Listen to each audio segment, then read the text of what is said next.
ഉസ്ബെക്കിസ്ഥാനിൽ ഒരു കേരള സ്റ്റോറി കണ്ടാലോ? കമോൺ ശ്രീത്ത മണിക്കരെ, കേരള സ്റ്റോറി ഫ്രം ഉസ്ബെക്കിസ്ഥാൻ. ഇപ്പൊ കറക്റ്റായി. യുവതിയെ വീട്ടിൽ കയറി വെട്ടി ഗുരുതര പരിക്ക്, ആൺ സുഹൃത്ത് പിടിയിൽ. നമ്മുടെ കേരളത്തിൽ ഉസ്ബെക്കിസ്ഥാനിൽ നടന്ന ഒരു കേരള സ്റ്റോറിയാണ്. പണിക്കർ സാർ ഉറങ്ങുമായിരിക്കും, ഉണർന്നു കഴിഞ്ഞാൽ ഒന്ന് നോക്കണേ. ഉസ്ബെക്കിസ്ഥാനെ കുറിച്ച് ഒരു 2 വാക്ക് പറയണം. എന്റെ നാട്ടിലാണ് ആലപ്പുഴ താമരക്കുളം പറയൻകുളത്ത് യുവതി ആൺ സുഹൃത്ത് വീട്ടിൽ കയറി വെട്ടി 30-കാരിയായ ഷബാന ഗുരുതര പരിക്കുകളോടെ തിരുവനന്തപുരം മെഡിക്കൽ കോളേജ് ആശുപത്രിയിൽ ചികിത്സയിലാണ്. ആക്രമിച്ചതാകട്ടെ ഹരിപ്പാട് മുതുകുളം സ്വദേശി ശരത് കൃഷ്ണനെ പോലീസ് അറസ്റ്റ് ചെയ്തു. ഷബാനനെ വെട്ടി പരിക്കേൽപ്പിച്ചത് ശരത്താണെന്ന്. പണിക്കരെ, ഉസ്ബെക്കിസ്ഥാൻ പണിക്കരെ, ശരത്താണ്. ശരത്തായതുകൊണ്ടല്ല, ഷബാനയുമായി കഴിഞ്ഞ 6 വർഷമായി പിടിയിലായ ശരത്ത് അടുപ്പത്തിലായിരുന്നു.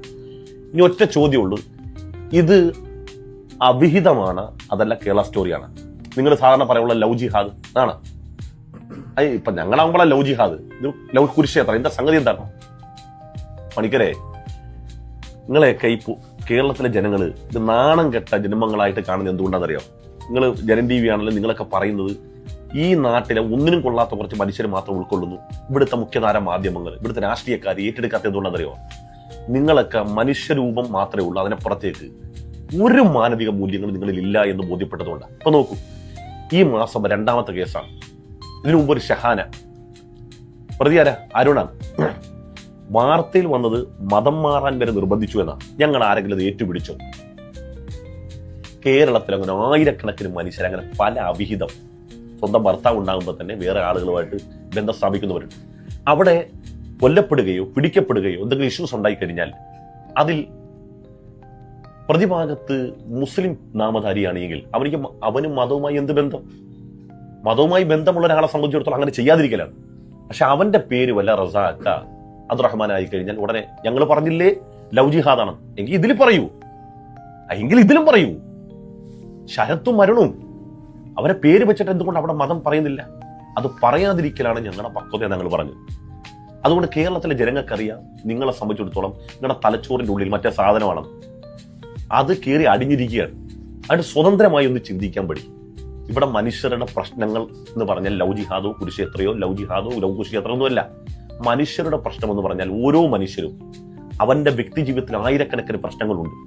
ആ പ്രശ്നങ്ങളെ അവൻ അഡ്രസ് ചെയ്യുകയും അതിൽ നിന്ന് എങ്ങനെ മോചനം നേടാമെന്ന് മനുഷ്യൻ നെട്ടോട്ടം ഓടിക്കൊണ്ടിരിക്കുന്ന സമയത്ത് ഏതെങ്കിലും നാട്ടിൽ ഏതെങ്കിലും ഒരു പെണ്ണ് പ്രേമിച്ച് ഏതെങ്കിലും ഒരുത്തർ ഇറങ്ങിപ്പോയി. ആ ഇറങ്ങിപ്പോയത് ഒരു മുസ്ലിം നാമധരോട് കൂടെ ആണെങ്കിൽ പിന്നെ ഈ ലോകത്തുള്ള മുഴുവൻ മുസൽമാന്മാരും സമാധാനം പറയണം. അങ്ങനെയാണെങ്കിൽ ഇതേ ശരത്തിന്റെയും അരുണിന്റെ വിഷയത്തിൽ ഷബാനയും ഷഹാനയുമാണ്. ഈ നാട്ടിലെ ഹിന്ദു സഹോദരങ്ങളെ ഞങ്ങൾ ചോദ്യം ചെയ്താൽ അല്ലെങ്കിൽ ഹിന്ദുക്കൾ മുഴുവൻ മോശം പറഞ്ഞാൽ എങ്ങനെ ഉണ്ടാവും? ഞങ്ങൾ മതഭ്രാന്തന്മാരല്ല. യഥാർത്ഥത്തിൽ നീയൊക്കെ അല്ലേ മതഭ്രാന്തന്മാര്?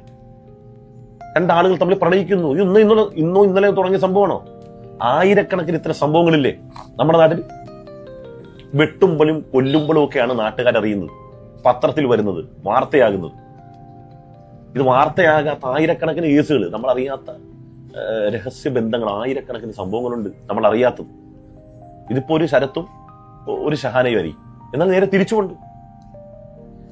തിരിച്ചുകൊണ്ട് റസാഖും അതുപോലെ തന്നെ അരുണിമയും, ഇതൊക്കെ ഈ നാട്ടിൽ സ്വാഭാവികമായിട്ട് നടക്കുന്നതാണ്. ഇതിന് നമ്മൾ എന്ത് ചെയ്യണം? ഞാൻ എന്ത് ചെയ്യണം? ശ്രീത്ത പണിക്കർ നിങ്ങൾ എന്ത് ചെയ്യണം? പക്ഷേ നേരെ ഓപ്പോസിറ്റ് ആകുമ്പം കേരള സ്റ്റോറി ഫ്രം ഉസ്ബെക്കിസ്ഥാനുമായിട്ട് ഇറങ്ങി വരുന്ന ആ നീച സ്വഭാവം ഉണ്ടല്ലോ പണിക്കരെ. വിദ്യാഭ്യാസം, ആ പേരിനൊപ്പം ബിരുദ കൂമ്പാരങ്ങളുടെ ലിസ്റ്റ്, ഇതൊക്കെ വെറും അലങ്കാരം മാത്രമാണ്. വെറും അലങ്കാരം മാത്രം. അതിനെന്തെങ്കിലും ഒരു മൂല്യം ഉണ്ടായിരുന്നെങ്കിൽ നിങ്ങളൊക്കെ പക്വതയോടുകൂടി ഒരു വിഷയത്തെ നിരീക്ഷിച്ചേനെ. പറഞ്ഞിട്ടൊന്നും കാര്യമില്ല. അപ്പൊ ഇതിനൊന്നും മറുപടി പറയണം. ഇത് സംഭവം എന്താ സാധനം എന്ന് അറിയാൻ വേണ്ടിയാണ്. ലവ് ജിഹാദാണ്, ലവ് കുരുക്ഷേത്രയാണ്, എന്തിനത് കൂട്ടേണ്ടത്? ഇത് അവിഹിതം മാത്രമാണ്. ഇത് 2 ആളുടെ അവിഹിതം അല്ലേ? ചീച്ചേ, നന്നായിട്ട് ചീച്ചേ, ഇത് കാണണ്ടേ? എന്തൊക്കെയാണ് നമ്മുടെ കേരളത്തിൽ നടക്കണത്?